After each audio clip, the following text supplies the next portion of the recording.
ओम देवी प्रपन्नाति हरे प्रसीद प्रसीद मातर्जगतोऽखिलस्य प्रसीद विश्वेश्वरि पाहि विश्वं त्वमेश्वरी देवी चराचरस्य शरणागत दीनार्थ परित्राण परायणे सर्वस्यार्थ हरे देवी नारायणी नमोस्तुते।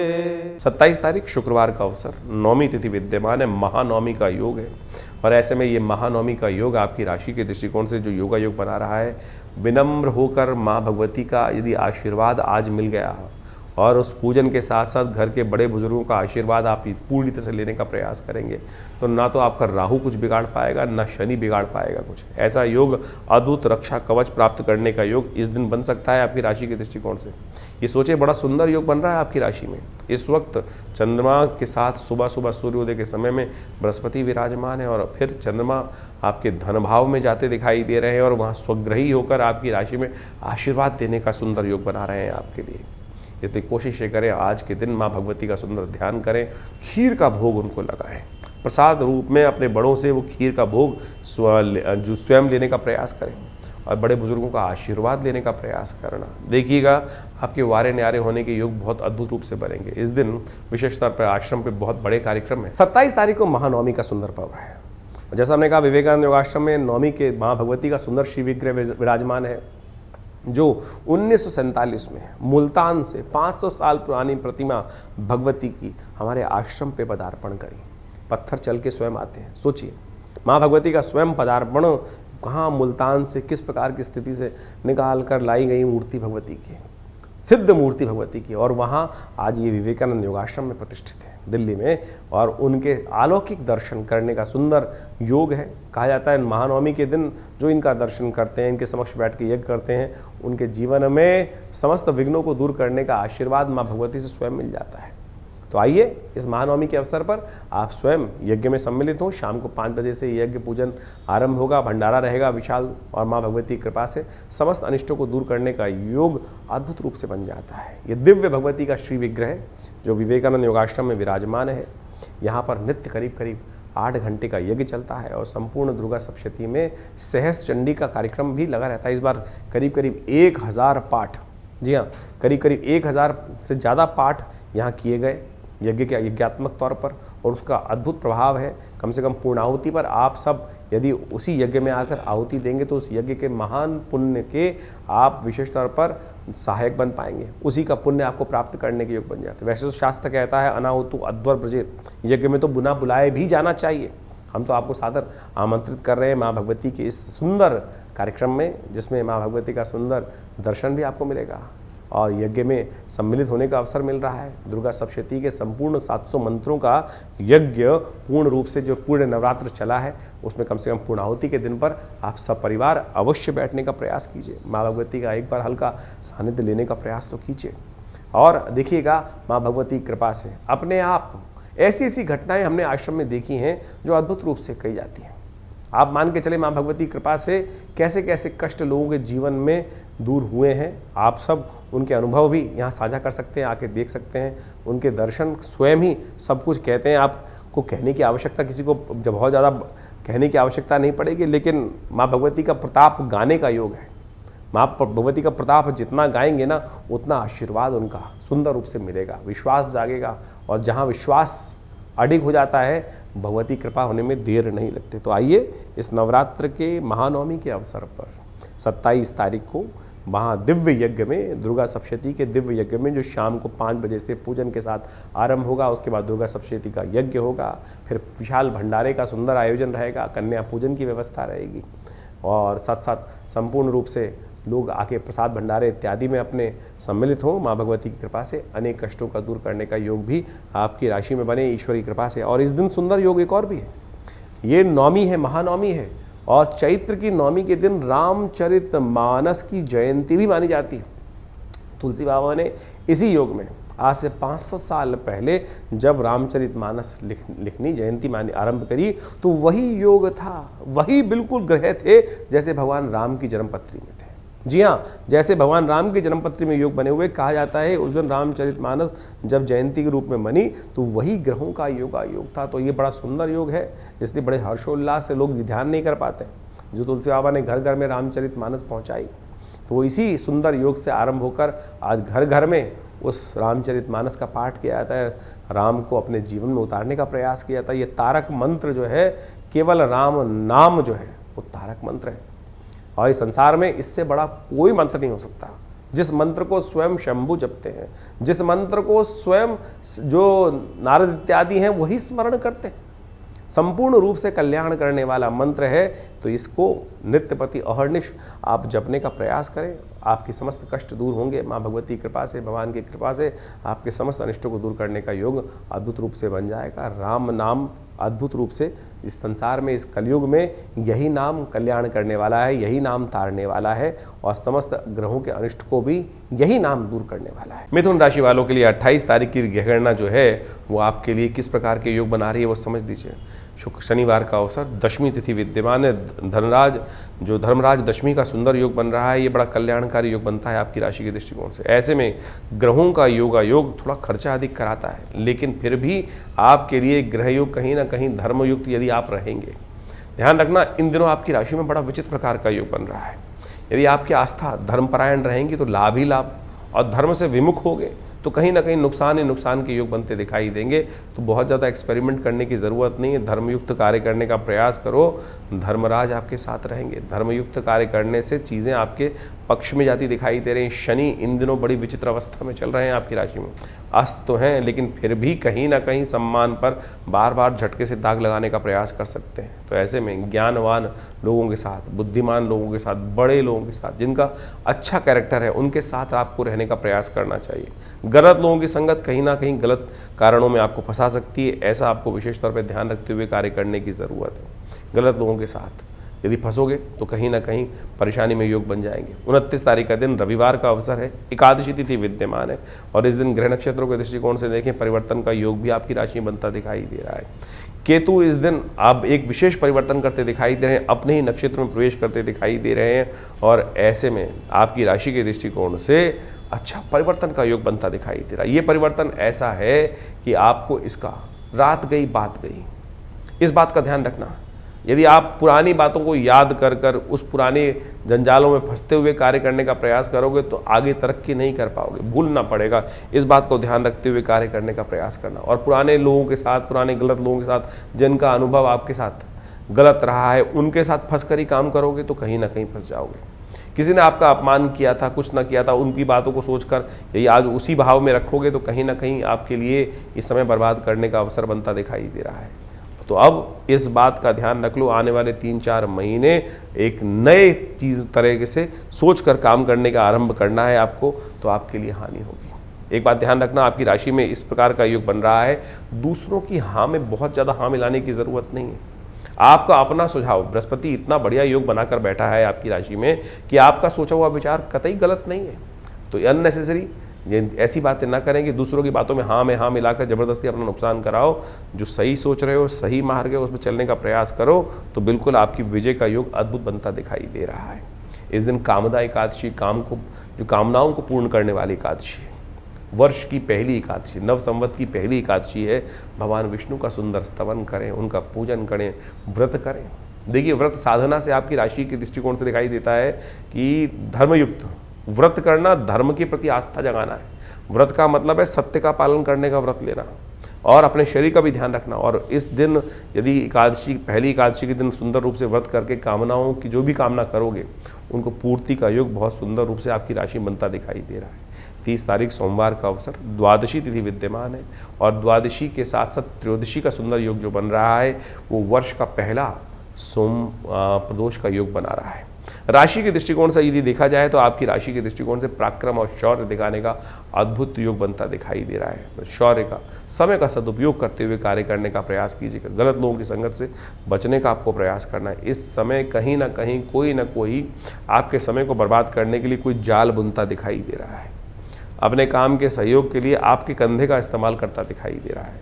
समय आपके लिए अच्छा है, इसलिए अपने समय को दूसरों के तरफ बर्बाद ना करो। इस बात का ध्यान करते हुए कार्य करोगे तो बहुत अच्छा रहेगा। सोम प्रदोष है, सोम प्रदोष का बात समझो। आपकी राशि के दृष्टिकोण से आने वाले समय में जब ग्रह परिवर्तन की तरफ जाएंगे तो स्वास्थ्य के मामले में कुछ समस्याएं उत्पन्न करने के योग बना सकते हैं। तो इस दिन विशेष तौर पर आप भगवान शिव की आराधना करें। सोम प्रदोष है, भगवान की रक्षा कृपा से आपके स्वास्थ्य की अद्भुत रक्षा होने के योग बन सकते हैं। 30 मार्च को खास तौर पे एक बहुत अद्भुत योग बन रहा है, सोम प्रदोष।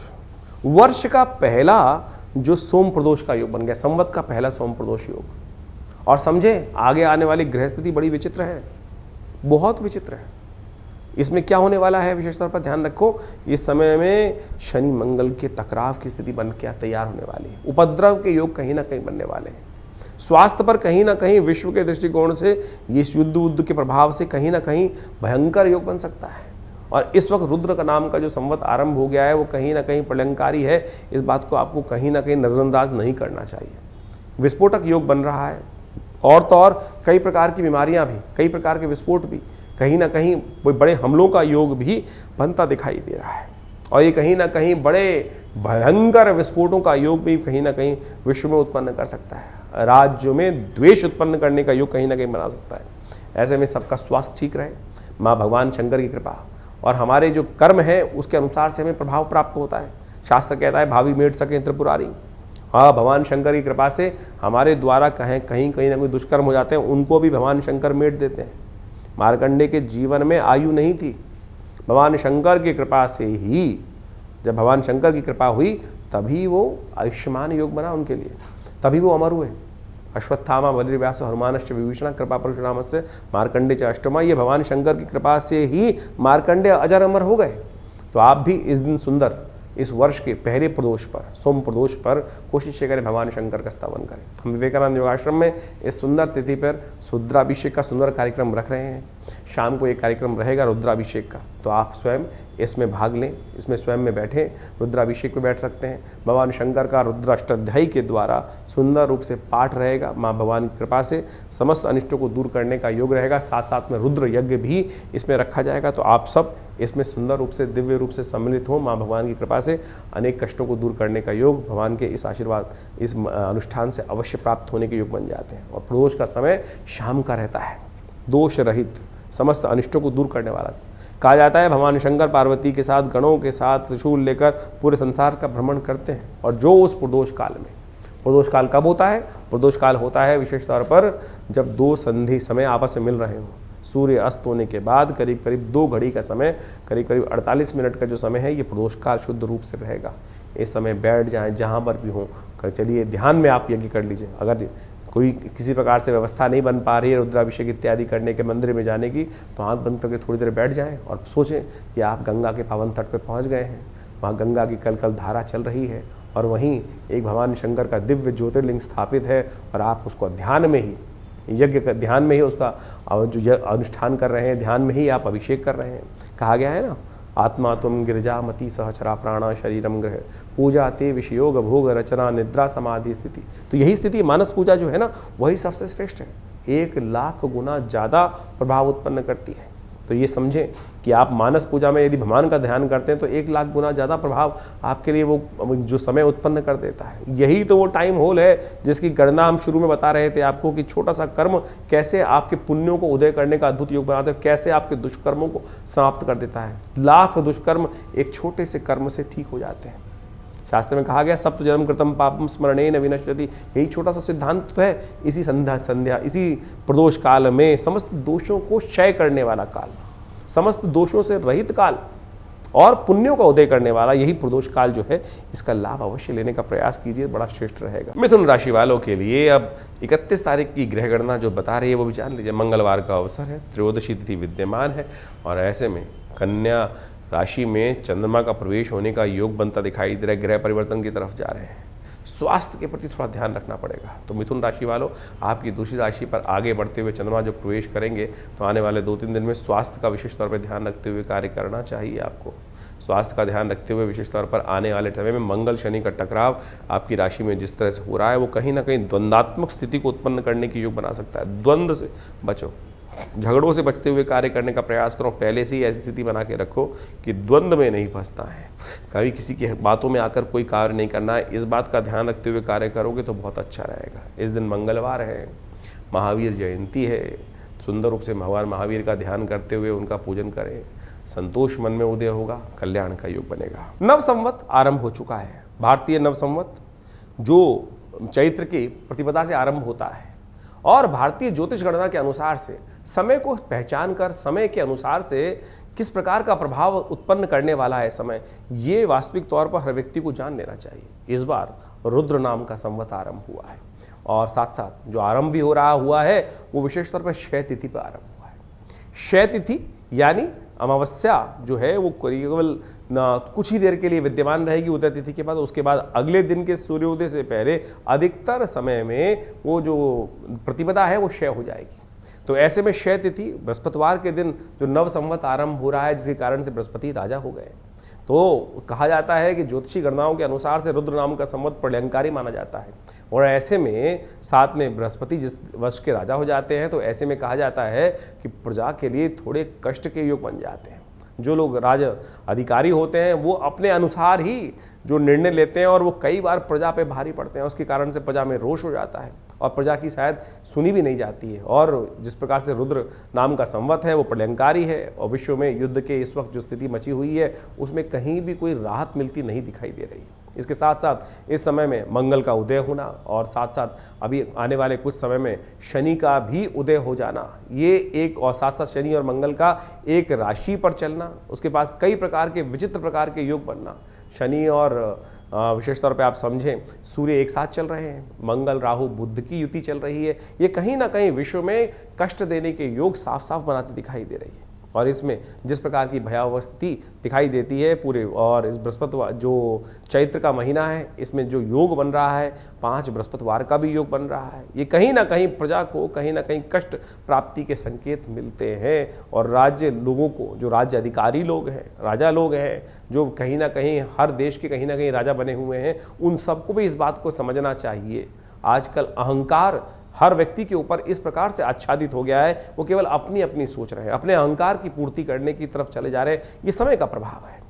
हर देश का जो प्रणेता है, जो राजनेता अपने आप को बना हुआ है, वो कहीं ना कहीं इसी प्रकार की स्थिति में चल रहा है और वो प्रजा की सोच भी नहीं रहे हैं। अपने अहंकार के अंदर जिस प्रकार की आहुतियाँ उपस्थित करते चले जा रहे हैं, उसके कारण से पूरे विश्व की प्रजा को कहीं ना कहीं किसी न किसी प्रकार से कष्ट झेलना पड़ता दिखाई दे रहा है। यह रुद्र नाम के संवत का प्रभाव भी इसी प्रकार का ही है। और ये जो इस पूरे वर्ष में ऐसा योग बनाता है कि कहीं ना कहीं पूरे वर्ष भर इसी प्रकार की घटनाएं कहीं ना कहीं चलती रहेंगी और कहीं ना कहीं अस्त्र इत्यादि वाहनों की दुर्घटनाओं का योग भी इस बार बनता दिखाई दे रहा है। तो इस के अनुसार से अपने भविष्य को अच्छे समझते हुए कार्य करने का प्रयास करना चाहिए। अभी आपने ज्योतिष गणनाओं के अनुसार से आपकी राशि के अनुसार से उसका क्या प्रभाव है ये तो समझा ही समझा, लेकिन साथ साथ पूरे विश्व में जनमानस में जो एक वर्ष का और वर्ष के राजा का प्रभाव क्या है वो भी ज्योतिष गणनाओं के अनुसार, शास्त्र के अनुसार से जो बताया गया वो आपने समझा। लेकिन इन सब में परिवर्तन करना आपके कर्मानुसार है।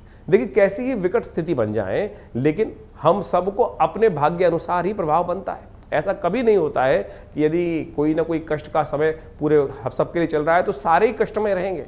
हमारे अपने कर्म जो है, शुभ कर्म जो है, वो हमारे जीवन में दुष्कर्म को कहीं ना कहीं दूर कर देते हैं, कष्टों को कहीं ना कहीं दूर कर देते हैं। तो इस बात को समझें, यदि हमारे पुण्य कर्म हमारे साथ हैं और जिसके कारण से हमारे जीवन के कष्ट जो आएंगे वो कहीं ना कहीं हमको बचा के ले जाएंगे। तो इस बात समझें। कई बार लोग प्रश्न करते हैं कि किस प्रकार से समझें कि हमारे जीवन में पुण्यों के कार्य हो रहे हैं या कहीं ना कहीं जो पाप है वो कहीं परेशान कर रहे हैं। जब जीवन में कहीं ना कहीं आप बचते चले जा रहे हैं, गाड़ी आराम से चलती चली जा रही है, तो समझ लो कहीं ना कहीं पुण्यों का अकाउंट लबालब भरा हुआ है। जब छोटी सी गलती कहीं ना कहीं पकड़ी जाए और किसी और की गलती में आप कहीं ना कहीं फंसते चले जा रहे हैं, तो समझ लो कहीं ना कहीं आपके पुण्यों का अकाउंट जो है कम हो गया है, टटोलना पड़ रहा है। घड़े में हाथ डाल के पुण्यों को ढूंढने पड़ रहे हैं, तो उसमें आपको घड़े को पुण्यों से भरने की आवश्यकता है।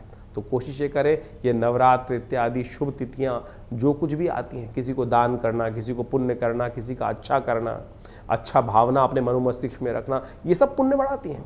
अब आप ये समझ लो कि आपके द्वारा ये सब कार्य कितने होते हैं। अगर आप किसी की मन में कहीं ना कहीं किसी का द्वेष भाव रख रहे हो तो ये सब पुण्य घटा रहे हैं, क्योंकि व्यक्ति से अनजानेपन में ज़्यादा पाप हो जाते हैं, पुण्य बहुत कम हो पाते हैं। और यही वास्तविक तौर पर समझना चाहिए, यही कष्टों का निदान का मार्ग है कि पुण्यों को ज़्यादा बढ़ाने का प्रयास करें। आप लगे हैं अंगूठियाँ पहनने में, आप लगे हैं पता नहीं कौन कौन से टोटके करने पे, उनसे पुण्य नहीं जागने वाले, उनसे कष्ट नहीं भागने वाले। कष्टों का भागने का सीधा तरीका जो है कि शास्त्र के अनुसार से जो कहा गया ना, अवश्य में भोक्तव्यम कृतम कर्म शुभा शुभम, ये मान के चलो कि अशुभ जो कर्म आप कर रहे हो वो कहीं ना कहीं आप ही भोगोगे, शुभ कर्म जो आपके द्वारा हो रहे हैं वो आपको ही भोगने हैं, उसका पुण्य आपको ही मिलेगा। तो इसलिए कोशिशें करें, किसी गरीब व्यक्ति की सेवा, किसी को अन्न का दान, कहीं ना कहीं किसी की सेवा किसी प्रकार से हो जाए, मन से पवित्र भाव से सोच लेना, वही पुण्य को बढ़ाने वाला है। तो इस प्रकार से जो कुछ शास्त्र के दृष्टिकोण से हम समय समय पर कई प्रकार के पुण्य कार्य करने के लिए आपको समझाते रहते हैं, उद्धृत करते रहते हैं, चाहे वो यज्ञ इत्यादि हो, चाहे गौ सेवा का कार्य हो, चाहे वो किसी बीमार की सेवा करने का कार्य हो, किसी को दवाई देने का कार्य हो, किसी का विवाह में सहयोग करने का कार्य हो। यही वास्तविक तौर पर आपको जो सेवा भाव से रखना है, मन में सरलता रखनी है, मन में किसी के प्रति राग द्वेष नहीं रखना है, यही आप यदि समझ लो तभी पुण्य जागेंगे, तो तभी कष्टों से रक्षा होने का कोई ना कोई मार्ग बचेगा। तो जितने भी हम इस कार्यक्रम के माध्यम से आपके साथ जो भी बात कराते हैं, आम तौर पे जनरल तौर पे हम जो भी बता रहे हैं, हर जो उत्सवों के अनुसार से कुछ ना कुछ दान ही बताते हैं, तप ही बताते हैं, आपको यज्ञ करना ही बताते हैं, परमात्मा की सेवा ही करना बताते हैं। तो उसी को करते रहेंगे तो बहुत अच्छा रहेगा। सेवा भाव अपने मन में जगाए रखें, और जो जो समय समय पर ये मुहूर्त आते हैं, इस बात को समझ लीजिए सही रूप से। ये जो मुहूर्त आते हैं ना, ये मुहूर्त हैं क्या? ये मुहूर्त जो है वो सेफ पैसेज है, ये विशेष तौर पर सेफ पैसेज है, और एक वो छोटा सा टाइम होल है कि जिसमें आप अपने पुण्यों को कई गति से देकर उस टाइम ट्रेवल से बाहर निकल सकते हैं। जी हाँ, यही वास्तविक तौर पे वो टाइम होल्स है कि जिसके बारे में आइंस्टाइन बात करते थे कि टाइम होल्स हैं, और ट्रैवलिंग मशीन्स के थ्रू आप उसमें ट्रैवल कर सकते हैं। जैसे आपने पुण्य, जैसे ग्रहण इत्यादि काल पढ़ा, उसमें हमें एक शास्त्र के दृष्टिकोण से कहा जाता है कि आप जो कर्म करोगे उसका 100 गुना अधिक प्रभाव होगा। जैसे नवरात्रों के अंदर संधि काल में सुबह शाम, अब यही नहीं कि आपका नवरात्र तो साल में 4 बार आएंगे, लेकिन रोज आवश्यकता है तो कैसे, हर रोज संधि काल आती है ना, सुबह की संध्या, शाम की संध्या, मध्याह्न की संध्या, तुरीय संध्या, ये भी जो संधि काल है इसमें भी भगवान का नाम जप करना समस्त प्रकार के कष्टों को दूर कर देता है, कई गुना अधिक प्रभाव दे देता है। इसलिए भारतीय संस्कृति में कहा गया है कि जो संध्या वेला है उसमें जाके भगवान का नाम जप कर लो थोड़ी देर के लिए। तो ये करें, यही आपके लिए समस्त रूप से कष्ट निवारण करने का योग बनने वाला है, और यही आपको मार्ग दिखाने वाला है सही तौर पर। तो इन सिद्धांतों को समझकर, और आप नहीं तो एक बात समझा, बहुत सारे लोग हैं जो आपका उपहास उड़ाते रहते होंगे। कोई पुण्य कार्य भगवान की सेवा करता है, कहते हैं पागल हो गया है। ऐसे लोगों की बातों में ना फंसे। जब गलत लोग जब बोलते हैं उनकी बातों में फंस जाते हैं। कोई जुआ खिला रहा होता है, आजा बैठ, कहाँ जा रहा है, बैठ साथ में खेल, तब तो आप फंस जाते हैं। तब तो नहीं बोलते कोई व्यक्ति, अरे नहीं मुझे गलत रास्ते पे डाल रहा है। लेकिन जब पुण्य कार्य कर रहा होता है तो वो तो एक बार बोल के छोड़ देता है, अरे सब कुछ नहीं होने वाला, और आप उस मान को अपने लिख के रख लेते हैं, हाँ कुछ नहीं होने वाला है। जब कोई गलत कार्य की तरफ, किसी गलत रास्ते पर बिठाता है आपको, तब आप नहीं सोचते हैं कि नहीं गलत रास्ता है, तब तो आनंद आ रहा होता है। बस यही है पुण्य और पाप। तो इसको समझकर कार्य करने का प्रयास करो, यही आपकी रक्षा करेगा। और बाकी में जितने धंधे वाले बैठे हैं, चाहे घंटी बजवा ले हैं, चाहे कुछ और बजा रहे हैं, चाहे कुछ और बेचकर आपको कुछ ना कुछ पहनाने की बात कर रहे हैं, उन सब से कुछ नहीं होने वाला। तो इसलिए अपने समय को समझो, समय के अनुसार से कार्य करो। शास्त्र में, पुराणों में, वेदों में इत्यादि समस्त ग्रंथों में कथा के माध्यम से यही सत्य को निवारण करने का रास्ता बताया गया कि सेवा भरो, मनुर्भवो, सेवा कार्य करने का प्रयास करो, यही वास्तविक तौर पर निदान का मार्ग है। तो इसको समझ लिया तो बहुत सुंदर आपके लिए कल्याण का मार्ग बन जाएगा। और समय समय पे अपने समय को पहचानते हुए आगे चलना चाहिए। ज्योतिष विज्ञान वही माध्यम है कि ज्योतिष की गणनाएं किस प्रकार से क्या खेल रचने जा रही हैं। तो अब शनि का जो उदय होने जा रहा है, आपकी राशि के अनुसार से क्या उसका प्रभाव है वो हमने आपको समझा दिया। मंगल का उदय होने से क्या प्रभाव पड़ेगा वो भी हम अपने दिन पर दिन जो ग्रहों का योगायोग है वो भी हमने आपको समझाने का प्रयास किया। तो बुद्धिमान बनकर इन समस्त चीज़ों को समझकर अपने जीवन में कार्यों को शुभ करने की तरफ अग्रसित होंगे तो बहुत कल्याण का मार्ग प्रशस्त होगा। आपका कल्याण हो, ईश्वर के प्रति आपके मन में भावना, सद्भावना हमेशा जागी रहे, यही आप सबको आशीर्वाद। और बहुत सारे कार्यक्रम हमारे आश्रम पे समय समय पर इस समय में रहेंगे। नवरात्रों का यज्ञ भी रहेगा, उसके बाद हनुमान जयंती का कार्यक्रम है वो भी रहेगा, और बहुत सारे सेवा भाव, गौ सेवा इत्यादि, यज्ञ इत्यादि, भंडारे इत्यादि में समय समय पर कार्य चलते रहते हैं। आप उनके साथ अपने आप को जोड़ने का प्रयास कीजिए। और बहुत बड़ा हॉस्पिटल भी है दिल्ली में, विवेकानंद योगाश्रम, जिसमें लोगों की जनमानस की सेवा करने के लिए बहुत सारे कार्य भी किए जा रहे हैं।